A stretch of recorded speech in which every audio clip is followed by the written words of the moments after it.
I'll introduce them as they're walking up. I'm sure you know them, but Simon is the leader of Durham County Council, and actually in the first year of the LEP was the deputy chair of the LEP. And Andrew, throughout the time we've had the LEP, he has been deputy chair too. Now we've also got people, we've got other board members in the audience, and and some of the members of the LEP team. So if we struggle to answer a question, I'm sure we'll find somebody in the audience to help us. So if we could take some questions, should we do them in groups of 3? Morning everybody, Brian Manning Esh Group. Glad to see that construction may be on the radar, just on the line there. The hard blood of construction is procurement, public procurement. Without procurement, we're going nowhere. We're having difficulties in the northeast. We've teamed up with other construction companies, Sergo and Toland, to try and draw the attention to this, and getting onto national frameworks is very difficult. And actually, we've had a bit of joy because the education framework have agreed to have a regional framework which could bring 750 million of turnover to the construction industry over a 4-year period.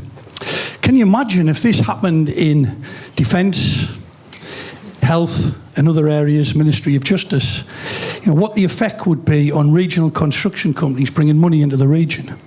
We as a construction company ourselves are very successful, and we'll actually be paying out £2 million this year, the end of this year, to shareholders and staff as a bonus and a dividend, 50% of that going to staff. So what I want to really ask the LEP is it on the radar at all? Because we're not really asking for any money here, we're just asking for support in trying to get both national government and regional government, because we've got a regional procurement organisation here, NEPO, that could help us as well if it was strong, and avoid local authorities having to go to national frameworks such as SCAPE, which are a one-source framework from one contractor.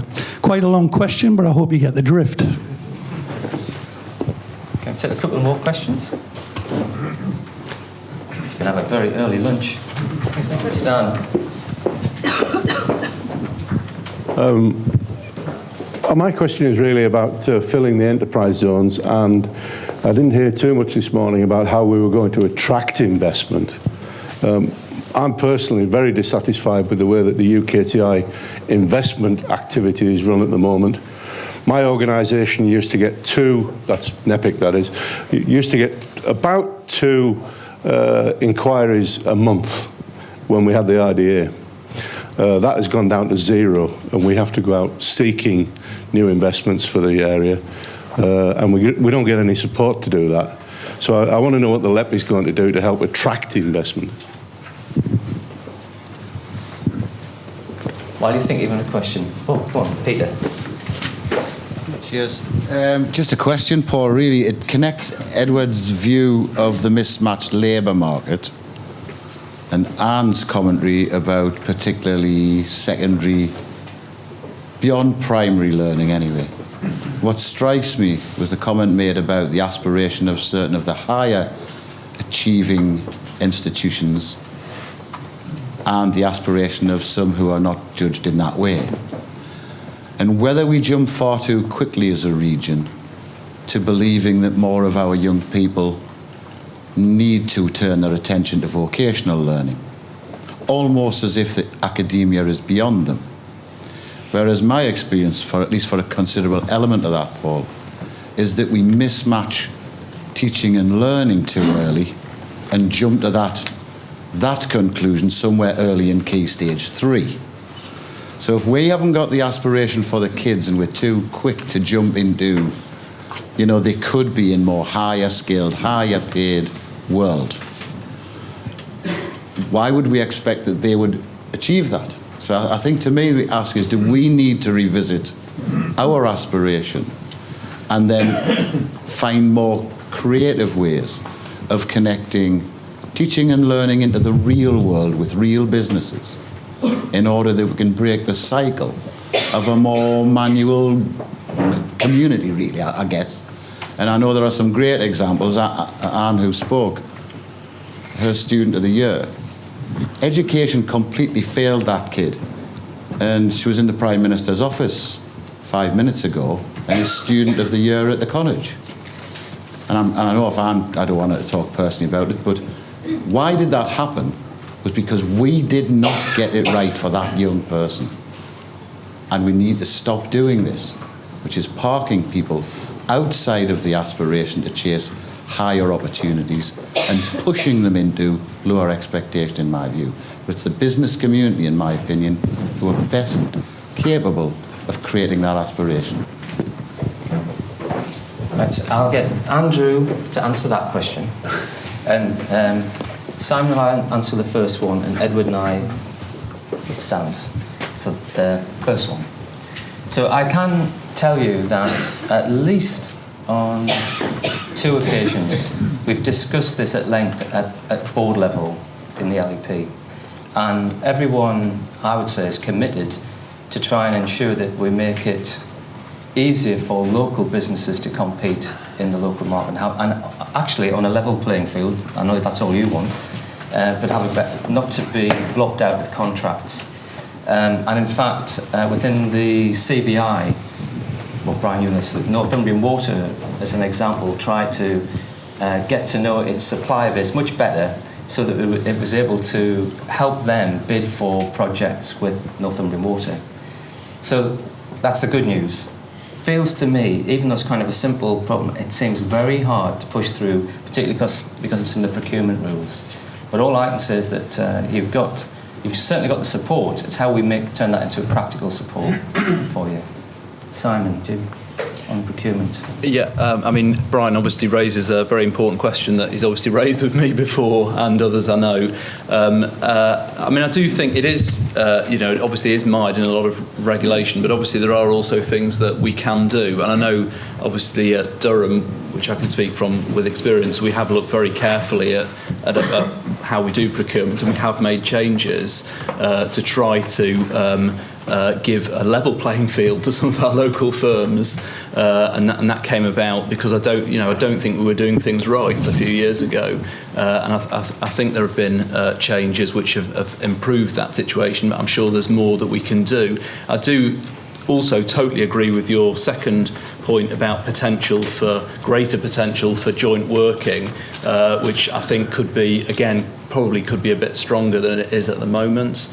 And I think as local authorities work together more, which I think is the direction of travel at the moment, I think there'll be a lot of potential for developing that further. So I think we need to keep our eyes on the ball and make sure we're continually doing what we can as local authorities to help in terms of our companies and make sure there's a level playing field and so on.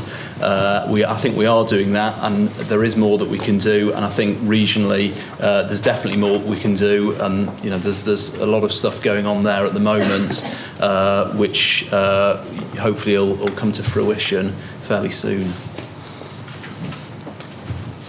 Stan, on inward investment and into the enterprise zones.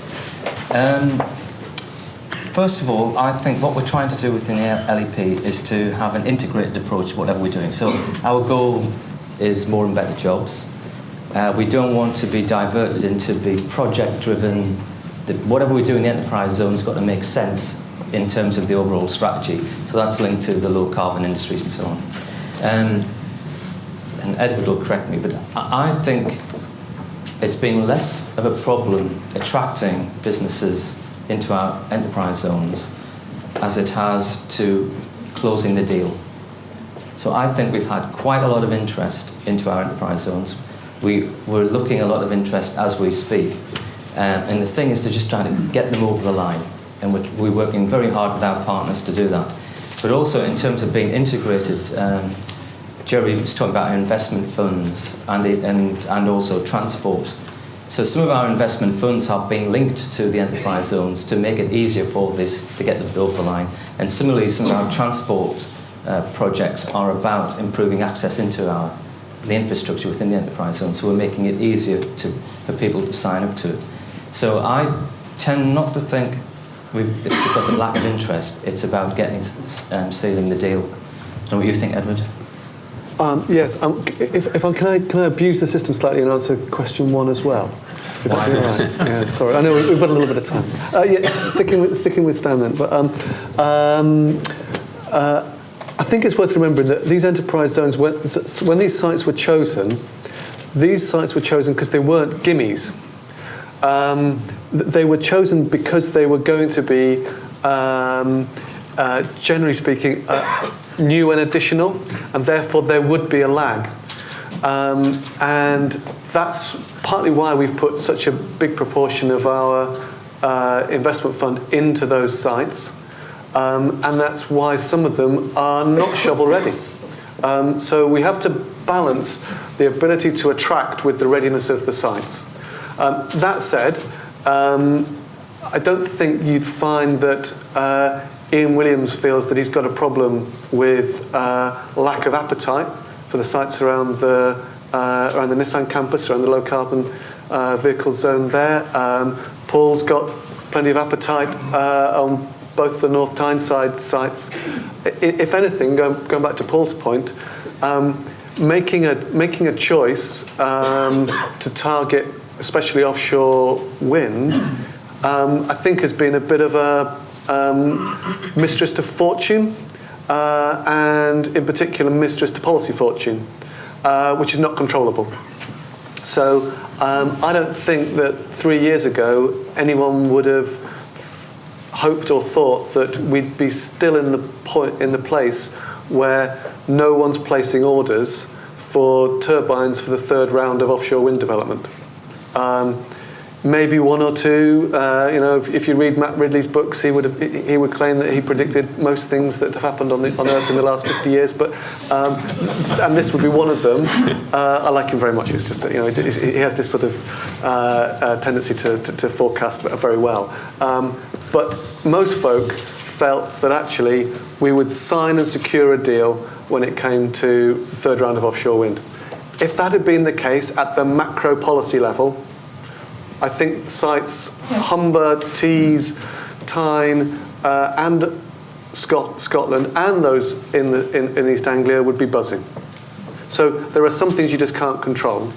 In terms of the UKTI inward investment contract, its problem fundamentally is that it has absolutely no geography in it at all. And so it is, if you look at it against the targets that it was set, it's right on the mark. And the UK is still a very attractive place for foreign direct investment, still attracting some very big investments from all over the world, but there's no geography to it. And so we have to make a choice. Unlike the trade services contract that you and RTC and the Chamber are involved in delivering, which is a regional contract designed and sympathetic to regional needs, regional businesses and regional markets, inward investment is not designed in that way at all. There is a national target and you can do it by not leaving the M25. So we have to decide whether we're willing to stand up for that. And government needs to work out whether that is actually what it wants, whether rebalancing is being achieved through that kind of contracting. And the opportunity is there as part of these deals that will be done between every single LEP, and it's there for groups of LEPs in the north to say, no, stop, not good enough, change. And I think we must, we absolutely have to. I think this is really important. And it's important that people realise that this is what has happened as a result of the centralisation of that contract. And I would guarantee you, 90% of the people in this room have learnt something from what you've said today. And we need to counteract it, and we have to battle against that together to make sure our voice in the North East is heard around the world, and we are presented properly in the locations where people are thinking of investing out of their country into Europe. And we have to be out there challenging those people and making our offering. And we're not at the moment. Can I just beg your... You could answer another question. Yeah, if I might. Go on. Sorry. Let's go to Brian's point. Just an example of practical action in train right now. The Construction Industry Council with the RICS and the Government Construction Office leads have an event, and I can't remember the date, but it's in the next 2 weeks, maybe the next 2 days, in Newcastle to bring together the construction industry in the northeast to create the pipeline. Without the pipeline, we can't construct the procurement frameworks that will enable both efficiencies and synergies to be created. We've been very supportive. This is John Nielsen from the Construction Industry Council has been very involved. So have RICS in a big way. We've been very supportive of that initiative, and also, of course, making sure that as we put together this investment fund, Jeremy mentioned this thing called Jessica, but that's just a label for something that basically talks about putting money in one place to make the development of sites, the development of regeneration assets simpler. That is something which is focused not just on the pipeline led by public investment, but the pipeline led by private investment as well. So you'll find in the audience for that event people from KPMG and people from the LEP who are basically scribbling hard to ensure that all that pipeline is a public-private whole economy pipeline. So we've got the funding ready in one place, and that we can face up and say this is what we expect the private sector to be doing as much as we expect the public sector investment to be well aligned. Are you happy for Andrew to answer? Are you? Peter's question?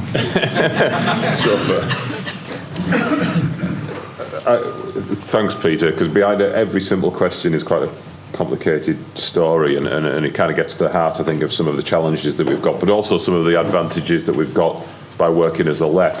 I guess when we first looked at the skills challenge for rebalancing, we quickly jumped to employer ownership models of skills, and by definition that's very, very short term, and your question I think deals more with the long-term needs of the region rather than the short term.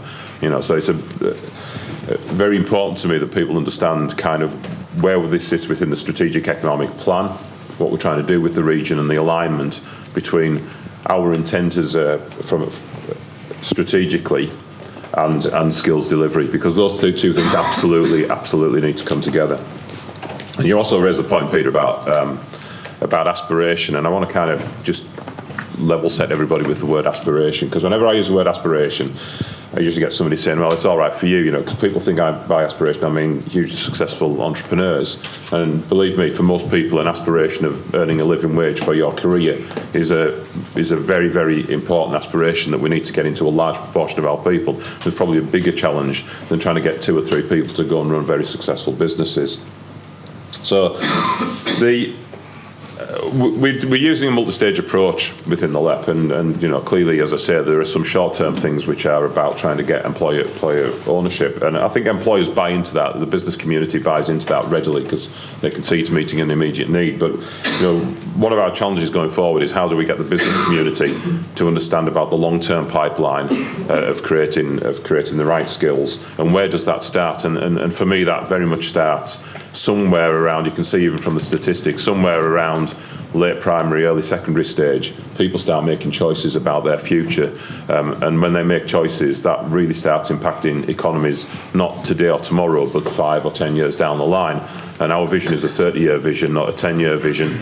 I like to think that we're not going to be dragged around by politics, that we're going to stick true to it. And actually the future value of our economy is driven by people who are making decisions at that point. Now, Adonis kind of tried to pull this together, and he referred to a thing called the North East Schools Challenge. And I think that, I like to frame things back to the Independent Economic Review, and also, again, to try and align some of where Andrew's thinking was with what I think our opportunities are. And just to pick out 2 things from the North East Schools Challenge, he referred to revising and improving the standard of information, advice and guidance. Now, anybody who's got anything to do with modern skills delivery will tell you that generally, I find very few people who are prepared to stand up and say the information advice and guidance system isn't broke. My sense is that it's completely broken. But equally, I look back to what it was, and I'm not sure it was actually delivering anything that was of any value to the individuals either. So we need to find a way, we need to innovate. We talk about innovation. We need to find an innovative way of changing the way that we as a region provide better information and advice and guidance to our young people to make the choices. Because we too often talk about provision and demand, and we forget the important thing in that, which is the individual. So anything we do within the LEP is based around individual people making individual choices. And your question, Peter, is about how we get young people.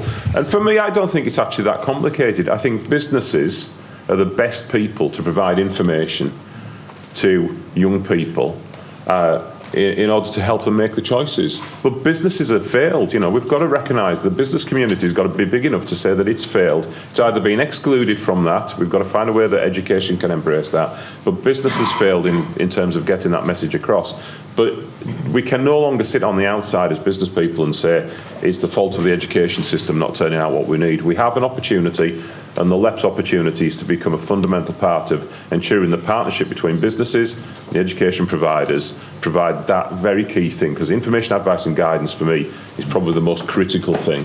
Getting people to make choices at the critical point in life are absolutely crucial. Another thing that Adonis refers to is 2 business governors per school.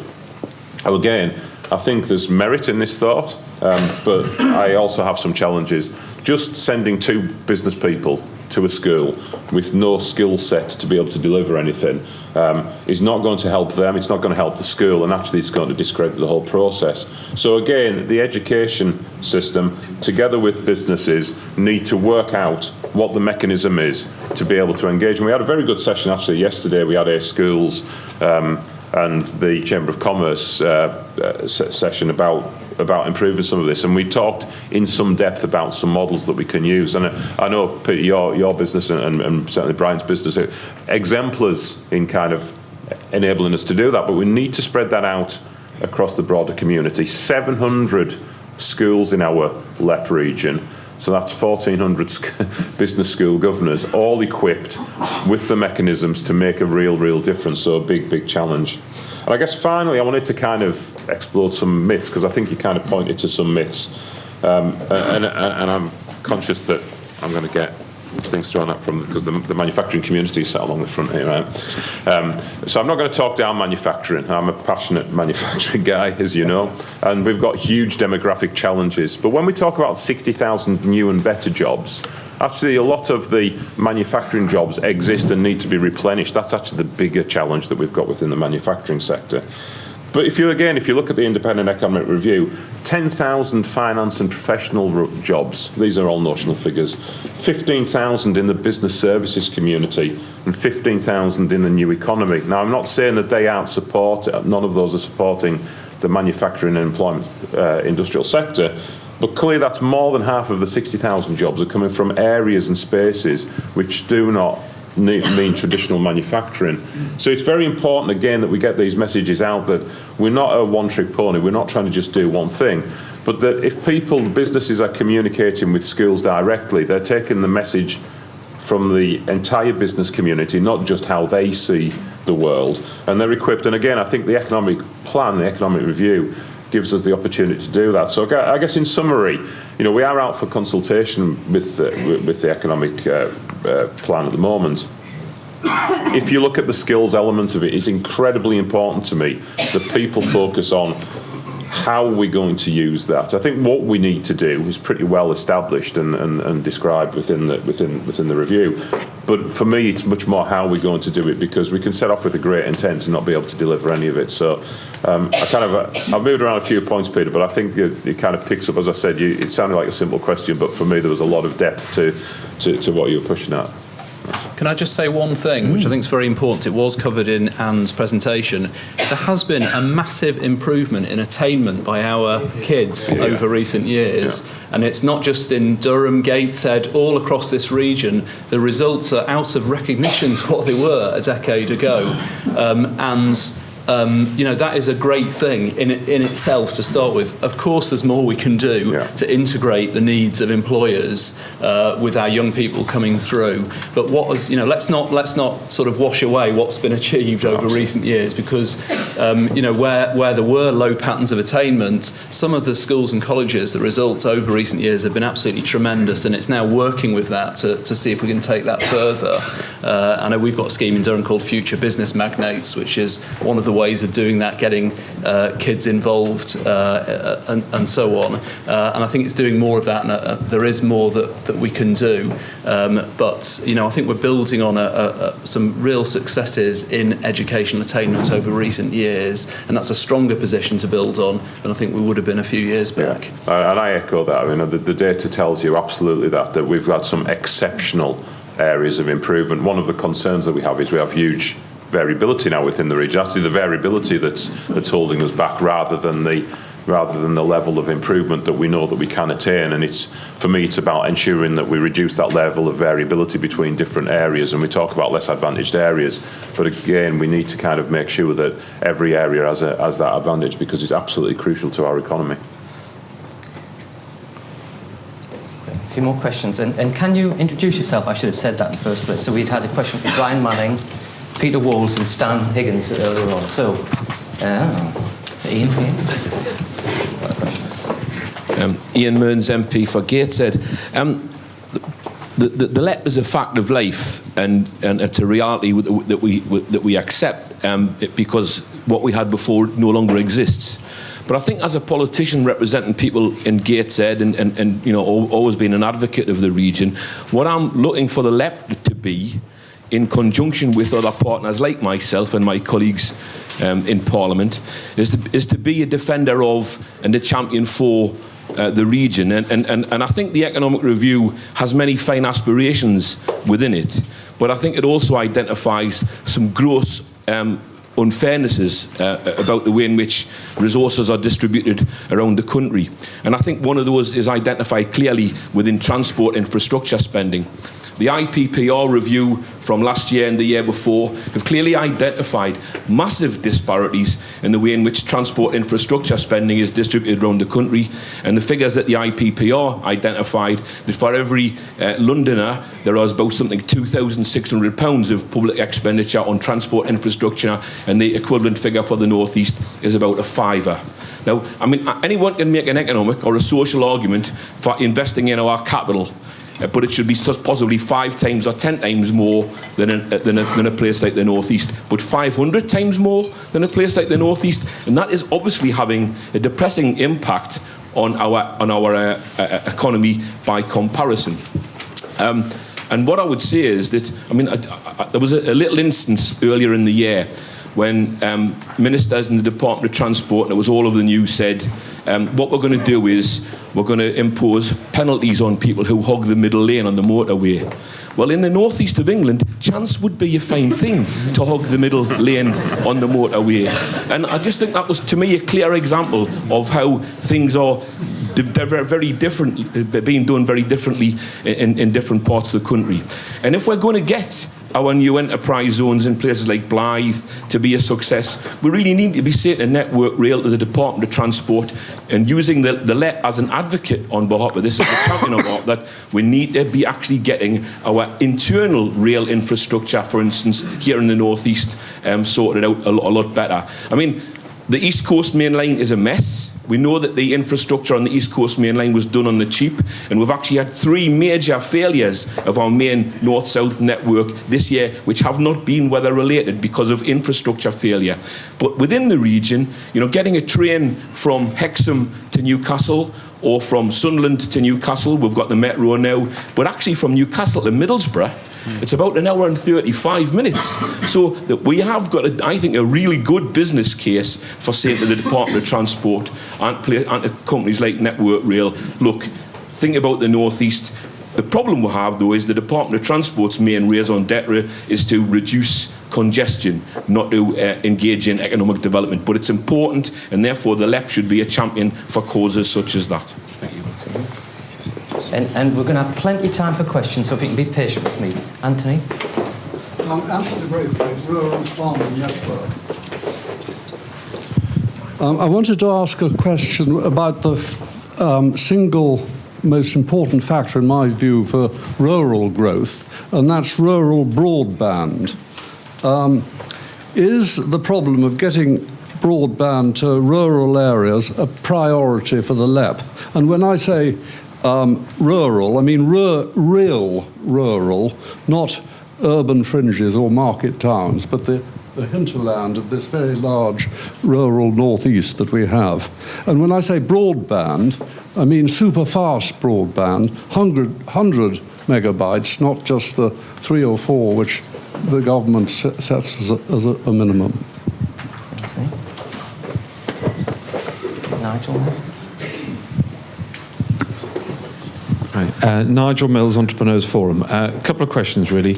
One, you talked about improving communication between the LEP and the region, and I wonder whether you're going to follow the example of the Bank of England by giving forward guidance as to what you're trying to achieve. And for instance, the Jonas report pointed out that we need 60,000 jobs in the area to make ourselves comparable with other regions or like regions. Could you tell me when you expect to get those or to achieve that target? And then what is your target beyond that so that we actually achieve more than other regions? And the second thing is just in terms of the Northeast economy, we have a fantastic natural resource, which is the landscape and the countryside and the history and the heritage that goes with this region. And tourism for me is a natural area to be exploited, but all the noise seems to be around manufacturing. I'm not for a second putting that down. But if I was sitting down here in the Northeast was my business, I would look at the natural resources here and I would try to play to my strengths as much as try to broaden the base in which I traded on. Thank you. So we'll answer these group of 3. We'll come round with a few more in a second. So if I start with Ian and ask Simon to help me out with that one, is that okay? And then Edward and I can do Anthony on broadband. Andrew, will you help me out with? Yeah. Yeah. So I can assure you, Ian, that we use every argument possible to secure funds for us. And you know, a lot of negotiations are done privately. But where we can point to where we are, we have been receiving less, we will do that all the time. I think it's what we've tried to do, especially, is to talk up the strength of our case. If you look at most of what we do, we would like to think it's demand-driven. So where we can demonstrate the demand, and there's a lot of that around transport, that's what we talk up rather than need, if you like. It's about demand. So we use every opportunity to champion the region, including some of the things actually that Nigel has mentioned. If you hear me talk, I'll talk about our 3 cities, 4 universities, 2 of the top 3 salmon fishing rivers in the country, 2 World Heritage sites, 2 Premiership football teams, international airports. We're here, the best county cricket team in the country. So we do talk it up.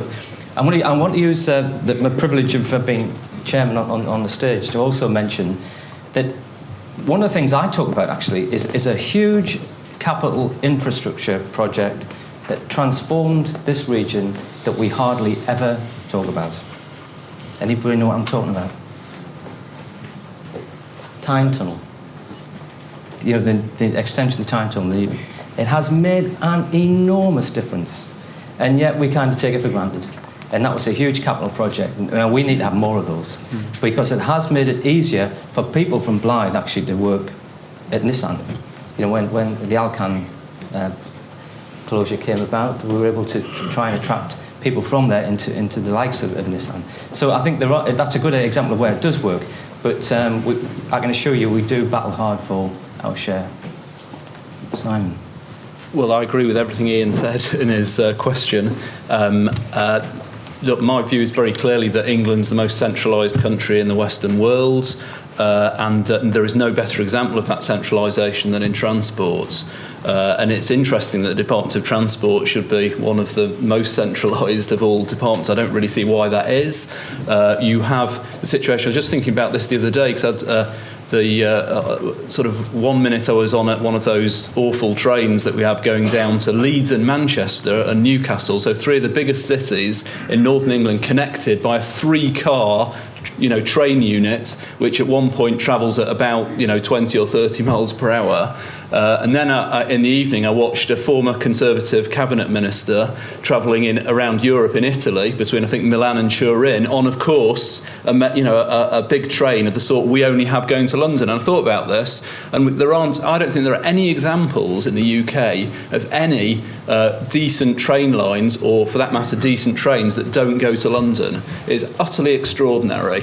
You could make the same argument with a motorway network, and so I think it's a bigger problem, to be fair, than just the North East. I actually think this is London and everybody else, and I think therefore that the arguments have to be made at a central level, which I know, Ian, you're doing.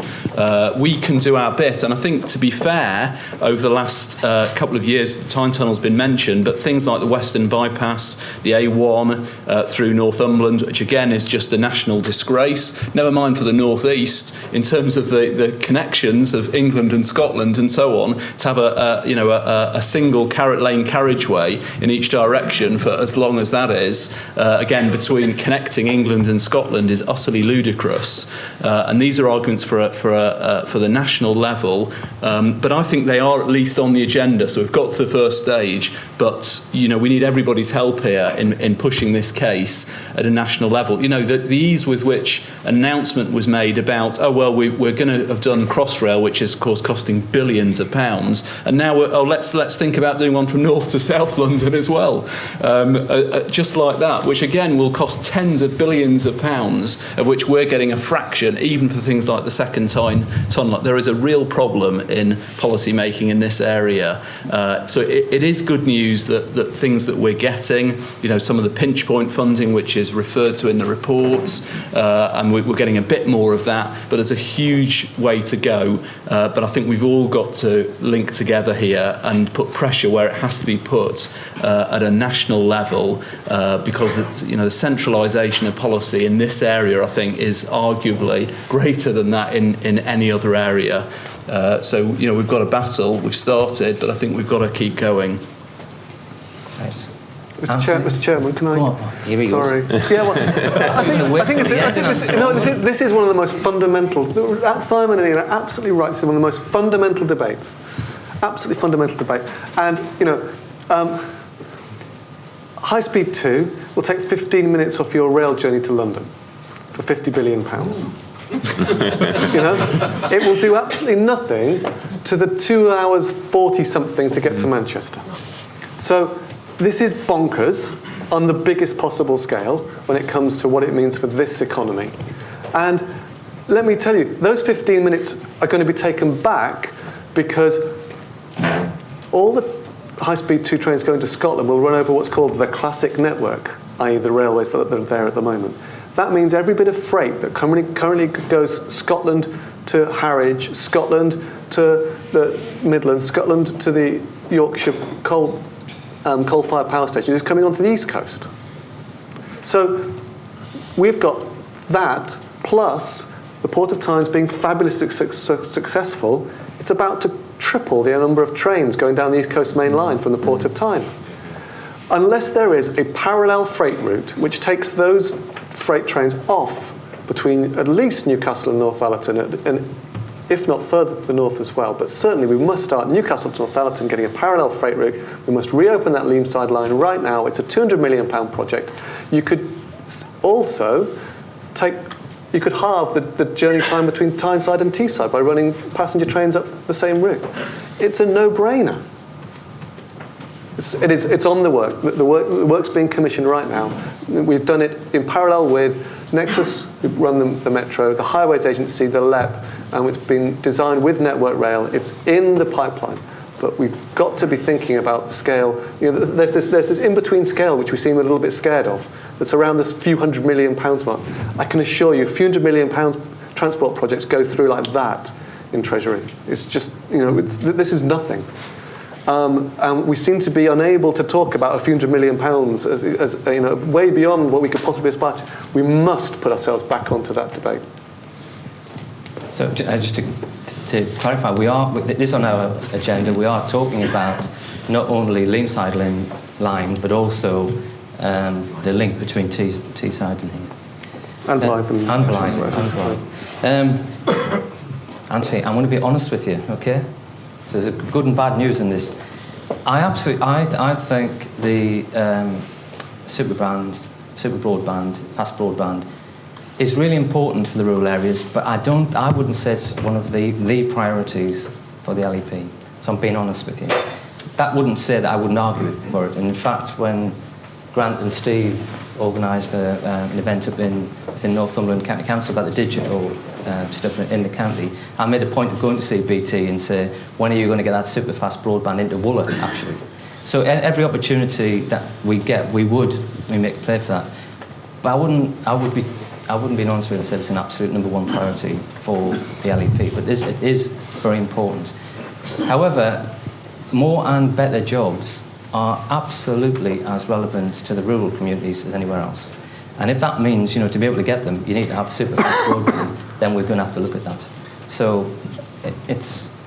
Can I add a point? This is where I run in danger of being the Vice Chair of the North East LEP and admitting to something, which is I don't actually live within the North East. I live in a rural community, which is kind of near where Cumbria and Lancashire cross. And it's very rural. And we have 100 megabytes broadband. And the reason that we do that is we have our own broadband because we thought innovatively about it. So, and ironically, the reason that we could provide that at an economic rate was we didn't go to BT. We went to the farmers and said, we need to dig trenches across fields. And I own fields, and I know what BT have to pay me to dig a trench across my field is bloody expensive. But the deal we did with the local farming community was you can get cheap, super fast broadband because you can be part of this scheme. So whilst it might not be a #1 priority, I think it's something that the LEP, should support in terms of our way to innovate and provide a resolution. As somebody who lives rurally, I kind of understand the importance and the need of having that kind of facility. I mean, we talk about connectivity and we talk about billions in terms of getting railway lines, but for me, connectivity is as much about providing digital connectivity as it is about providing physical connectivity. So, I echo Paul's point that it's kind of, in terms of the prioritisation, it's very, very difficult to kind of say that it's our #1 priority. But I think it is something that we can support. But it's something that I think we can innovate, and actually it's very minimal cost. And maybe it's a conversation that we need to have. And Jeremy, I'm sure we'll find a way of helping us to fund something like that. Because there's a business case, there's a viable business case for rural broadband. My business lays cables. We lay cables to the most far-flung parts of the world because there's an economic case for island communities to have broadband. So there must be an economic case to have it 10, 15 miles up a valley. Yeah, well, I think first off, this is one of the great examples, and Simon should definitely have a word here. This is one of the great examples of procurement going well, except that there wasn't an alternative provider. So, if you look at the way that consortium, I mean, there were a number of sort of clubs to go in there and buy together. And Durham led one of the largest ones in the country, I guess. It must have been, including Tees Valley and large parts of the North East LEP area. So that was a great example of local authorities buying well together, if only there'd been a competition.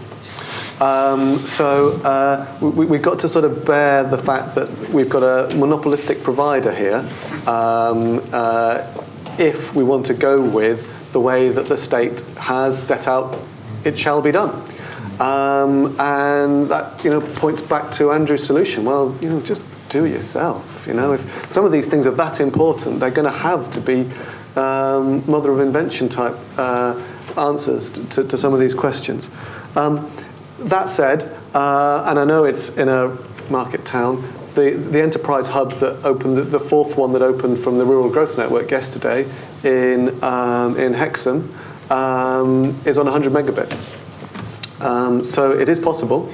That is Hexham, absolutely, and it isn't yet Wooler, but it can be done, and I'm sure it will be done. Nigel. I'm sure that Gillian will have made a note about forward guidance on how we communicate. So it's a good idea. We'll think about that. We're thinking all the time now how we engage more and better with the business community. I think within the Adonis review, we talked about two things. One was about Northeast International, and also this concept of stickiness, and what stickiness is about. Ensuring that our graduates from the universities here, and if they want, they should be able to work here, set their own businesses. They should have, if they've got an idea, turn that into a product, create a company, and so on. To do that, you need a whole range of things around them, and that includes, good housing, good education, but also the wider cultural offering, and so on. And that whole thing about tourism, but how we brand ourselves as Northeast International to get people and retain them is incredibly important. I again think that for me is critical to what we want to achieve. It's not our number one priority, but we need to work together so that we better brand ourselves, and it's linked to some things that Stan was saying about inward investment. So it's right in. It's going to be form part of our strategy for sure, but it's linked to this Northeast International stickiness thing. Okay. Yeah. You did say you wanted my help. You wanted my help to do it on this one. When I was running down my list of the 60,000 new and better jobs, you'll be pleased to know, Nigel, there's also 8,000 which are kind of tagged to tourism, right? So, so it's not forgotten within the entire strategy. But I think what Paul said is incredibly important for us to recognise.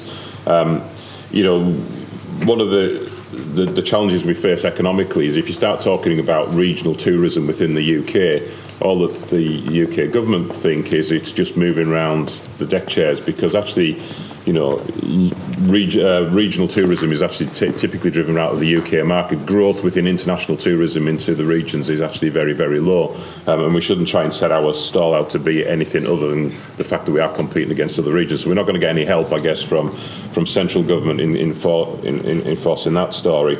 However, I think it is important to recognise the importance of you call it the cultural offering in being able to attract the best candidates to move to the region, the best people. When we're talking more and better jobs, we need to provide a whole composite of experiences for people. It's the most difficult thing. As I said, I'm kind of feeling now like I've created the job of the outsider, but let me tell you that it's good when you're an outsider, because you can say some things. And the northeast of England, for people who live here, is the most fantastic and wonderful experience. To try and get people to move from BAE Systems living in Preston to move to the northeast subsea community was one of the hardest challenges that I've ever faced. And I know Preston. I used to live in Preston, and I would not want to live in Preston versus living in the northeast of England. But we've got to recognise we've got to build a better experience. And that experience has got to go right through a whole heap of things. The most important person, I always say in my business, is the guy that picks any visitors, international visitors I've got, that picks them up at the airport. Because if they get a bad experience at that point, they're probably unlikely to make it to the factory. I've had Chinese guys walking out of Jury's Inn on a Sunday morning because they thought it was a disgraceful hotel. I didn't book them into there, by the way. They chose to go into there. So, and a lot of that is about ensuring that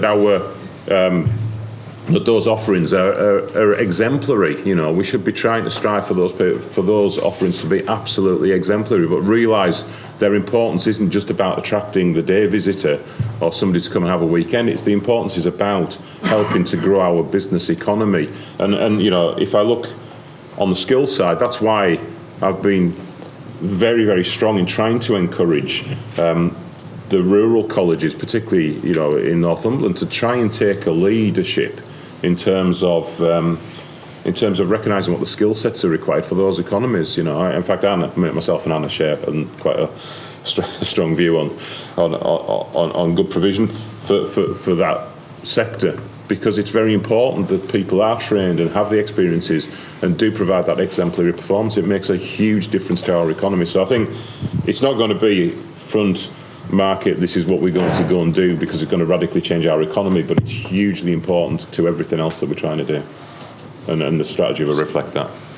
Simon? Can I just come in as well, because I am a great advocate for tourism and arts and culture, and I do think we have to remember it is, I think, about the 5th largest sector in the economy itself, as well as any other thing. So and it does provide jobs. One thing is actually it tends to provide jobs for young people as well in some of the allied services around it.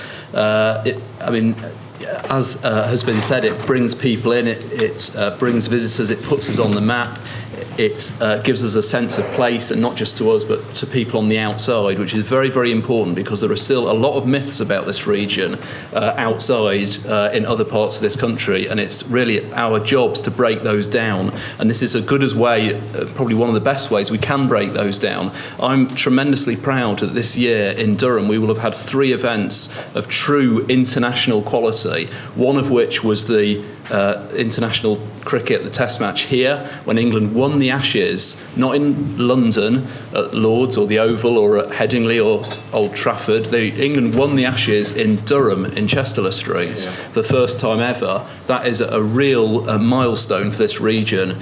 Second was the Lindisfarne Gospels exhibition, which attracted 100,000 people and was, I'm sure everybody will agree who saw that, a high quality experience, and I wish we could have had it for longer. And the third, which starts tomorrow, is Lumiere Durham, which again of its type is the best such festival anywhere in this country, and it's fantastic we've been able to put those 3 events on, which I think all told will probably have attracted 300,000 or 400,000 people. It's not easy, and sometimes we've had to put large amounts of money in, but I think that's a good investment. I will continue to be an advocate for this area, as I will for rural broadband, by the way, as well, because I think these things are very, very important, and it's very important that we have a diverse a diverse offer. We suffered in this region because our offer wasn't diverse in the past. 175,000 people were employed in one industry, which has now disappeared, and I think has been one of the reasons that's left us with these huge structural challenges that Edward mentioned before, even though the last coal mine closed in the 1990s. Nevertheless, the legacy to me, it's the elephant in the room all the time, because by everything was in a sense in 1 or 2 baskets, and when that disappeared, it's left us with a huge challenge.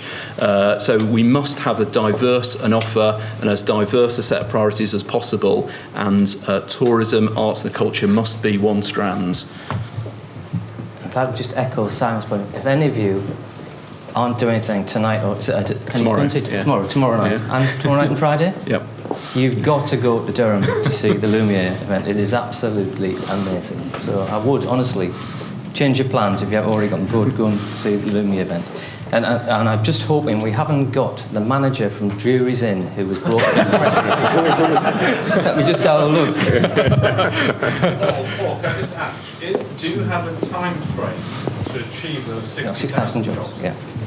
That's all I want to know. Do you have a time frame? You may not be able to deliver it. It's a minimum as well. We're talking about minimum 6,000. Do you have a time frame for that? We haven't put a year on it, but if we look back over the 2000-2008 growth cycle, this region created 78,000 more and better jobs.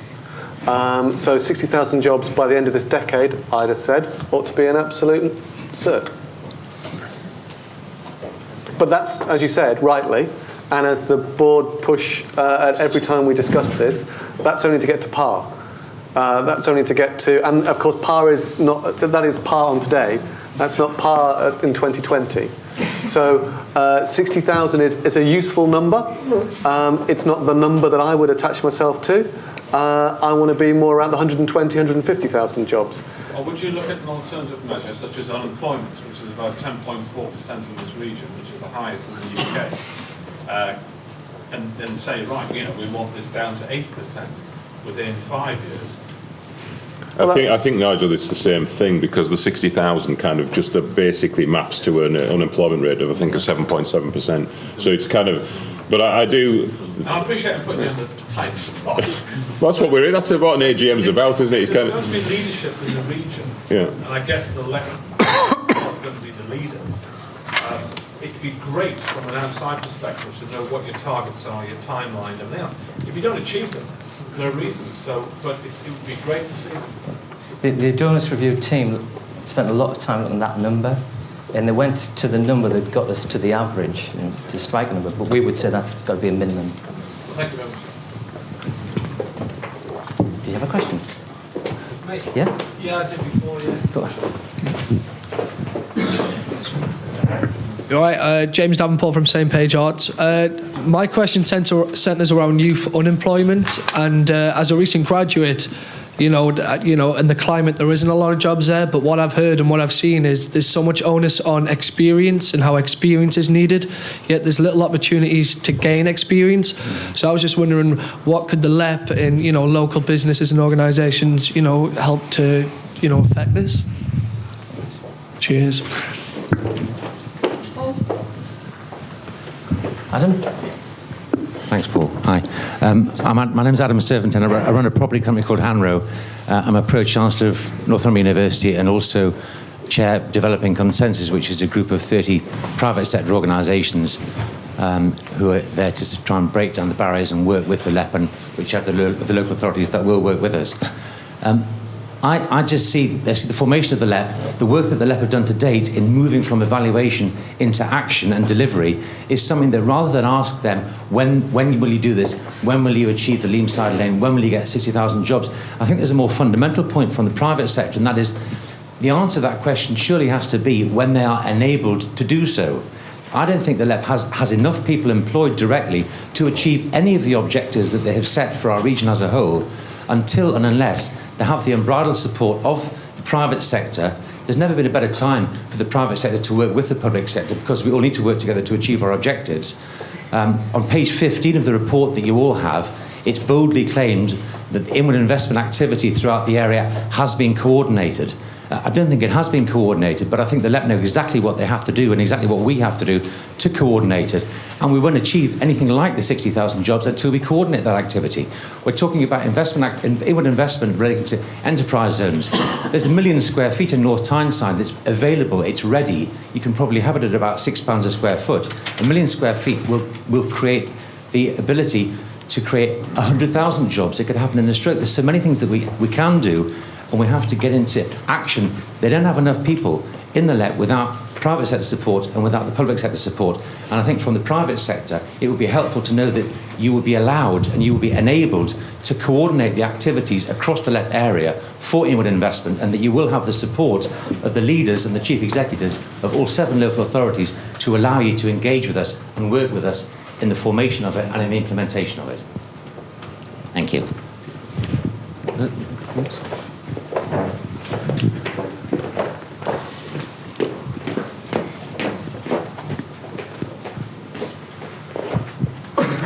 Hi, my name is Abby Levitt. I'm from a charity called Tomorrow's People. We work with some of the most disadvantaged young people in the area. We've been working in Newcastle for since about 2000. A lot of the points that I want to cover actually have been picked up by a lot of people. The main issue for us actually is that, yes, GCSEs are absolutely key. But what we see with our work is a poverty of aspiration and a poverty of determination. And there needs to be a huge amount more work done and more connection between the working world and those who are not part of working communities.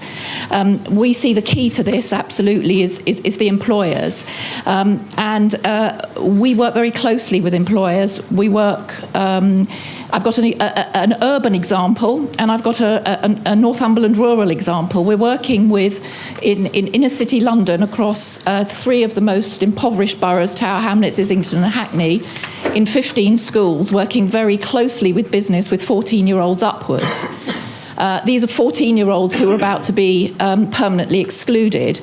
And it's a programme that absolutely hangs on our partnership with local employers, because they come into the schools, they take the young people into business, and what they do is open a new world for young people who didn't think they could be part of that.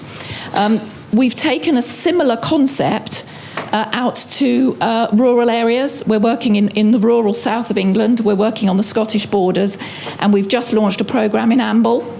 And we're looking at rural areas where there is a strong enough business community, but a young unemployed community that don't feel they can access it, either through lack of skills or through lack of transport.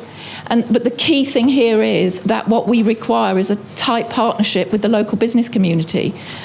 Northumberland County Council has been phenomenally supportive of this, and really it's a partnership between us, local business, and the County Council, who has put some money into the funding. We're bringing 3 years funding in. So I suppose what I'm saying is there are projects and initiatives out there that aren't necessarily part of the LEP now, or aren't necessarily part of big organisations now, and I'd be really grateful for opportunities for not just us, but for lots of smaller organisations who are doing some brilliant stuff, to be able to bring all these bodies together, because there's stuff happening now. There was the question actually was around the RPA, because the school leaving age is going up by another 2 years over the, and I just don't hear a lot about what we're going to do about the young people who are the sorts of people that come to our programmes within this as the school leaving age increases. Great. So, Andrew, will you do James and Abby? Yeah. They can't be similar, aren't they? And if I'll respond to Admin. Do you want to chip in, Simon, as well? So, can I do that? And I'll just before Andrew responds, I do think we understand the issues, and the skills has been the topic we've debated probably the most as a board. And one of the issues that we do have is that it's been this mismatch between supply and demand, but how you collate the needs of smaller businesses. It's easier for a big business to define what it needs. It's much harder if you're small. But if you could collate that and then have a provider deal with it, that would help. But it's very difficult. Thanks, Paul. Yeah, thanks, James and Abby. Again, you know, the challenge, of course, with the whole skills debate is that it affects everybody, and everybody's solution's different. And I do place the onus back onto the business community. I was going to say, we've got this kind of, if you look at the North East skills challenge that's referred to in the Adonis report, it's of course modelled on the London challenge, and I guess, Abby, part of what you're doing is a response to the London challenge. What I would say is, I don't want to just replicate the London challenge solutions for the North East of England. We need to find our best way of doing it. And I absolutely do think fundamentally in that is the power of the business community. We need to offer to the business community why it's important that the business community gets involved, because businesses are businesses at the end of the day. So for example, James, having work experience or getting people experiences with employers and together with employers is absolutely crucial, clearly, in terms of improving opportunities and getting that alignment. And that's something we can do at very little cost. So we get a bit of a hurry up because we need to kind of wrap up, so everybody gets a bit of lunch, and we need to respond to Adam's point. But I guess, you know, again, within our response, we have formed a skills group which kind of advises the LEP board. It's about trying to align all of these initiatives, trying to find the right ones that meet our immediate responses. But all of those things that you're referring to are recognised as part of that response, because clearly we'll talk a lot about level 3, level 4 and higher qualifications. The reason I do that is I've got an oversupply in economic terms of level 1 and level 2, and I've got an undersupply in those areas. But I understand by creating that higher demand in the level 3 and above, it's going to create a gap, and obviously the gap then gets filled by people coming in at level 1 and level 2. Can I just give you sorry, I like evidence, I like stats and charts. So some really important slides that refer to some of the structural changes I mentioned earlier, and which have been sort of underlying much of what we've talked about. This is the sort of structure of the economy. My colleagues will find it difficult to see, but it's a big question for us whether we want to be normal. If you take the blue line, which is England, as normal, is that where we want to be? So managers and professionals, other white collar, skilled manual, and other manual. And you can see that at the moment our employers are biased in normal terms towards other manual. So that's one of these sort of skills challenges, employment challenges. We just go to this point about qualifications. because this is also a fundamental. It's really this is sensitive stuff. Talking about demographics as being structural is it gets quite close to some very deep societal issues. But this is the qualification profile of the LEP by age group. So people in the 16 to 24 category are still gaining their qualifications. So you wouldn't expect that the bar on the right, the orange one, would be as high in 16 to 24 as in 25 to 49 and upwards. That's the rest of the country. So let's flip back a bit. What you can see is that attainment question and those attainment issues that people were talking about earlier being met.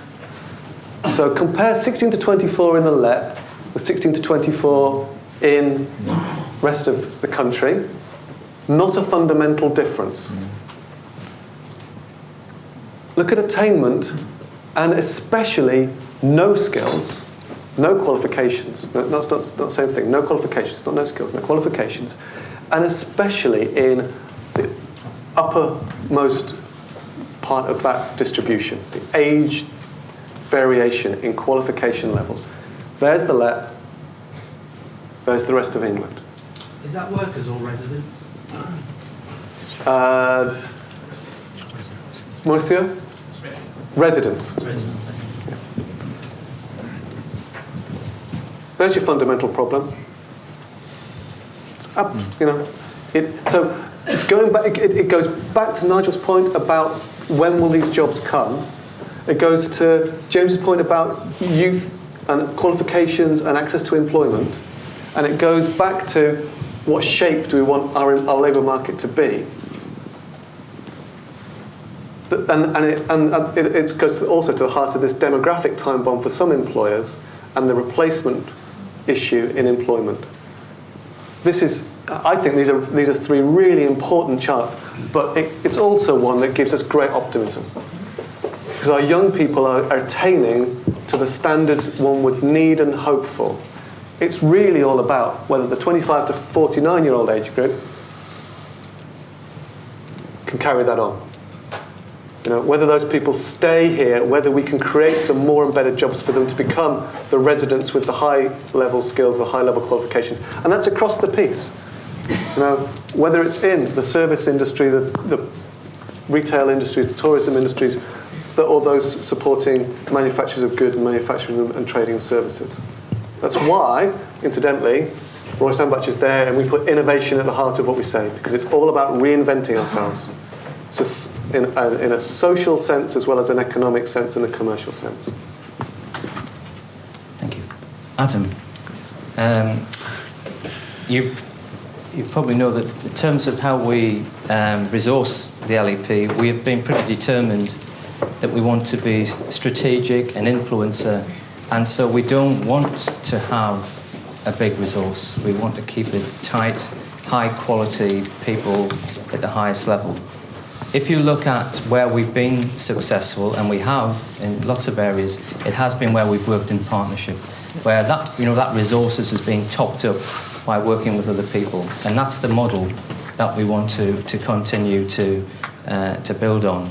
On the specific question of inward investment, and I think what you're alluding to is that and in my closing remarks I'll mention the establishment of the combined authority.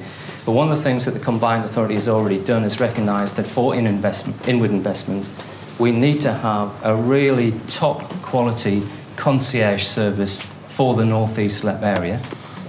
So we can focus that, and then when we capture the investor, we can pass them off to the individual local authorities who look after care and maintenance of them. But we need to have that top level, really first-class concierge service. And the combined authority are committed to that. Now, it's early days, but I think that would be an example of where we recognise where we work together and be more focused where we can have the benefits. So I absolutely take your point, Adam, and one of the things we would like to get out of today is that improved engagement where we can work together, and we want the best people to deliver our programmes. We aren't the best people. We want to create that environment, set out the strategy, and then work with people to have it delivered, whoever they may be, in public sector and business. Sam, did you want to? Well, I was going to say something very similar. Whether we agreed with it or not, the regional organisations were swept away after 2010, and I don't think we're going to go back there anytime soon. And we just don't have those big organisations anymore. Unfortunately, that's finished. So the LEP is not going to employ hundreds of people, I suspect, at any point, and it's not going to have those sorts of huge budgets that maybe One North East had to start with. So this is all about coming together to achieve more than the sum of our parts, and I think that includes everybody in this room and everybody in the wider region. Certainly as local authorities, we're doing our bit by proposing a combined authority. That is now out to consultation as of this week, and we would appreciate your support in that consultation, which is run through DCLG, because I think that's very important. It's just our bit of the jigsaw, but I think it is an important part of the jigsaw. And I think more generally, all of us need to do all we can to keep working together, because I think it's the only way we'll achieve those targets that have been, I think, very well set out, and the data's been very well set out, is to all do our bit, all to work together as much as we can to take us to where we need to get to. Thank you. Now, for those people who still had a question, you're going to have to forgive me. I need to draw this to a close. And if you have got a question, come and speak to us individually. We're more than happy to have a chat. I'm going to look forward a little bit, but first of all I need to thank Anne and Jeremy and Edward for speaking earlier on, and to Simon and Andrew for answering the questions brilliantly, I think. I hope you got a lot of information from that session. Looking forward, at the moment, all LEPs have been asked to produce a strategic economic plan. That will form the basis of the bidding process into the local growth fund. This is the thing that Michael Heseltine set up, where we're going to have more devolution of funding from central government to the local areas. Not as much as most people would like, but we need to work with that in the first instance. We want to have a really top-class strategic economic plan. You wouldn't be surprised to find that it'll look very much like the Adonis Review. Why wouldn't we use that?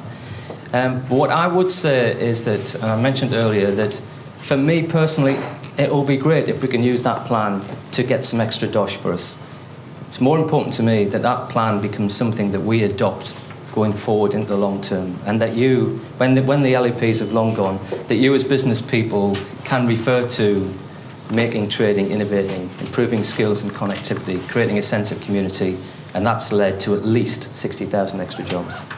And allowing our people, our young people in particular, to have those aspirations met. So we'll be working hard on that strategic economic plan that has to be submitted in January, but I would look people to think of this much more of a long-term project. Jeremy mentioned about the European funds. We've got our European strategy out for consultation. Please, can you have a look at that? It's on our website, and we invite all of your comments that we need to take that on board. We want to present a European strategy which reflects the region. So please, could you have a look at that? And before I finally close, I just want to mention the combined authority. It was one of the recommendations in the Adonis Review. It was something that we felt that businesses absolutely were crying out for. So it is to great credit of the leaders of the local authorities who've already, in other guises, whether it's the North East Leadership Board, the Newcastle International Airport, where they've come together. But they've been prepared to come together to create the combined authority. There's quite a lot of stuff that has to be done before it can actually be implemented 1st of April next year. But I think the benefits of that, having a single voice for the region, a single voice to negotiate with government, will mean that we'll get much better quality decisions, and we'll have a greater voice in how we can determine our own affairs. But I think the leaders should get some credit for taking that step.